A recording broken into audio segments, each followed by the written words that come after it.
تین بندے ایسے ہیں جو اللہ سے نہیں مانگتے، اللہ فرماتا ہے انہیں میں بن مانگے عطا کرتا ہوں۔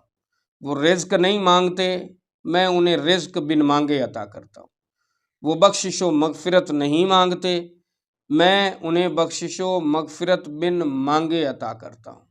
وہ میرا قرب نہیں مانگتے، میں اپنا قرب انہیں بن مانگے عطا کر دیتا ہوں۔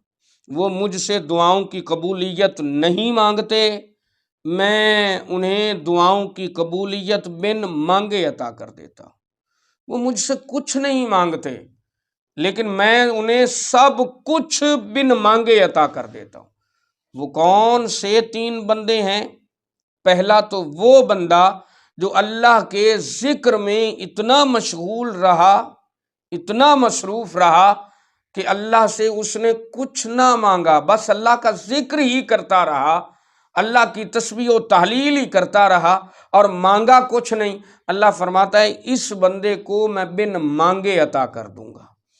دوسرا وہ بندہ جو قرآن مقدس کی تلاوت میں اتنا مشغول رہا، اتنا مصروف رہا کہ قرآن کی تلاوت کرنے کے بعد اس نے اللہ سے کچھ نہیں مانگا، تو اللہ تبارک و تعالی جل مجدہ فرماتا ہے دوسرا یہ وہ بندہ ہے کہ جسے میں بن مانگے عطا کر دوں گا۔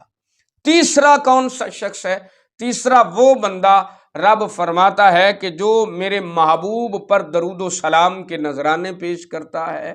اللہ تبارک و تعالی جل مجدہ فرماتا ہے وہ درود و سلام پڑھتا چلا جاتا ہے، پڑھتا چلا جاتا ہے، اپنا معمول بنا لیتا ہے، لیکن مجھ سے کچھ نہیں مانگتا، تو اللہ تبارک و تعالی جل مجدہ فرماتا ہے میں اس بندے کو بھی بن مانگے عطا کرتا ہوں۔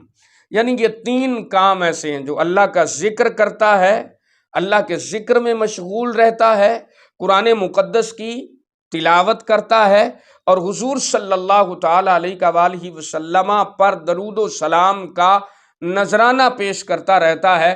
اللہ فرماتا ہے یہ تین اس قسم کے بندے ہیں کہ جو مجھ سے مانگتے نہیں ہیں، میں انہیں بن مانگے عطا کر دیتا ہوں۔